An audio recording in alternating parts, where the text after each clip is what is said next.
आज हम बनाएंगे झटपट बनने वाला गाजर का हलवा।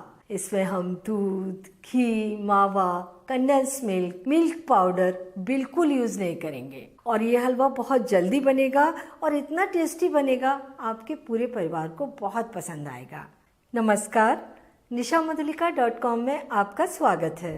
तो बनाना शुरू करते हैं। गाजर का हलवा बनाने के लिए हमने ये गाजर ले लिए, छील कर धोकर ले लिया है इन्हें।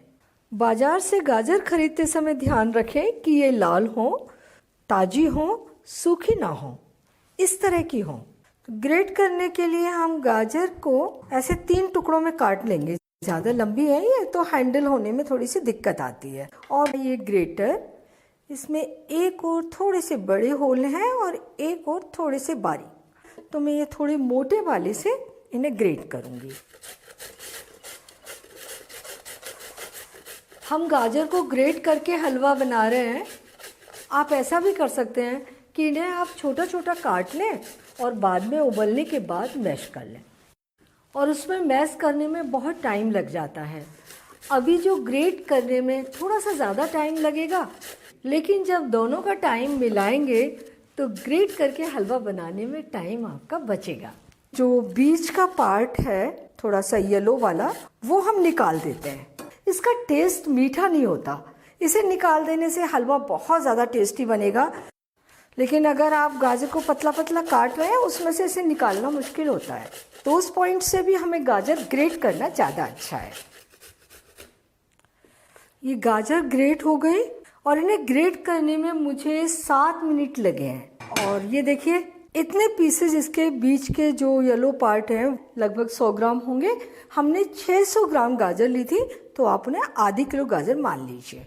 और ये हो गया गाय का शेयर, इसे गाय को दे दीजिए या इससे सूप के लिए वेजिटेबल स्टॉक बना लीजिए।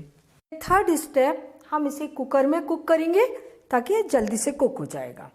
इनका बीच का पार्ट हटा दिया है, तो देखिए ग्रेटेड गाजर कितनी रेड दिख रही है। हम इसमें डाल रहे हैं 1 कप घर में निकले दूध की ताज़ा मलाई। ये मलाई आप फ्रिज में रख रहे हैं तो 2 से 3 दिन तक यूज़ कर लीजिए। और इसे फ्रीज़र में इकट्ठा कर रहे हैं तो कभी भी जब आपको यूज़ करना है तब मलाई निकालिए और यूज़ कीजिए, आपको हमेशा ताज़ा मलाई मिलेगी। इस 1 कप ताज़ा मलाई में घी भी है, दूध भी है, मावा भी है, सारे फ्लेवर इससे मिल जाएंगे हलवे में।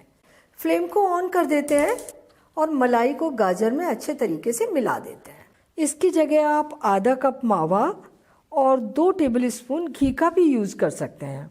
अब कुकर को बंद कर देते हैं और गाजर को 1 सीटी आने तक कुक कर लेते हैं। 5 मिनट के अंदर कुकर में सीटी आ गई। इसे धीमी फ्लेम पर 2 मिनट कुक कर लीजिए और इसके बाद फ्लेम बंद करके कुकर को ठंडा होने दीजिए। कुकर ठंडा हो गया और अब देखिए गाजर का टेक्सचर एकदम कुक हुई जैसी लग रही है ना, और ये कुक हो चुकी हैं। हाँ, लेकिन हम चलाएं तो थोड़ा थोड़ा इसके अंदर दूध बाहर आ गया है क्योंकि गाजर ने अपना जूस छोड़ दिया। तो अब फ्लेम को ऑन कर देते हैं, थोड़ा सा और कुक करेंगे। ये जो दूध पतला पतला दिख रहा है वो थोड़ा सा गाजर में मिल जाए, ठीक हो जाए। तो अब रखिए फ्लेम मीडियम हाई, बहुत ज़्यादा तेज़ नहीं, और इसे थोड़ा चलाते हुए कुक कर लीजिए। ये बहुत जल्दी गाढ़ा हो जाएगा। इसमें दूध लगभग खत्म हो गया है। अब इसमें डालते हैं आधा कप चीनी, वजन में 100 ग्राम। और आपको जितना मीठा पसंद है उसके हिसाब से इसे कम ज़्यादा कर लीजिए, लेकिन आधा किलो गाजर के लिए 100 ग्राम चीनी एकदम परफेक्ट होती है। चीनी डालने के बाद ये फिर से थोड़ा सा पतला हो गया है, तो थोड़ी थोड़ी देर में चलाते हुए इसे थोड़ा थिक कर लेंगे।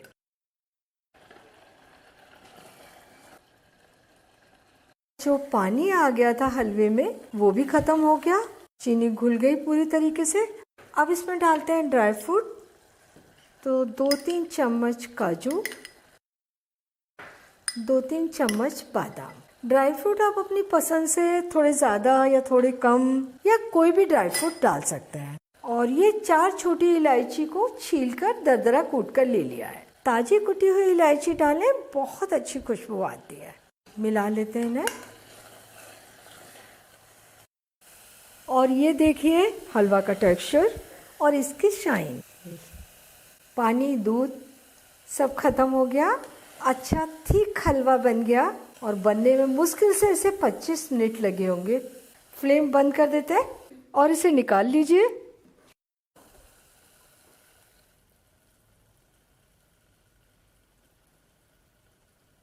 थोड़े से काजू बादाम डालकर इसके गार्निश कर देते हैं। गाजर का हलवा बहुत ही जल्दी बनकर तैयार हो गया। बहुत ही स्वादिष्ट हलवा बना है और इतना हलवा परिवार के 3-4 सदस्यों को परोसा जा सकता है। इसे बनाने में आपको कोई दिक्कत नहीं आएगी, लेकिन जब कुकर खोलकर हलवा को पकाएं तो आप थोड़ी थोड़ी देर में उसे चलाते रहें ताकि हलवा कुकर के तले में लगे ना। इसे आप फ्रिज में रखकर पूरे 7 दिन तक खा सकते हैं। तो आप ये हलवा ज़रूर बनाइए और अपने अनुभव मेरे साथ शेयर कीजिए और मुझे बताइए कि मुझे आपके लिए और क्या बनाना है। अगर आपने मेरा चैनल अभी तक सब्सक्राइब नहीं किया तो प्लीज़ तुरंत कर लीजिए, बेल आइकन भी दबा दीजिए ताकि मेरी आने वाली रेसिपीज़ के नोटिफिकेशंस आपको मिलते रहें।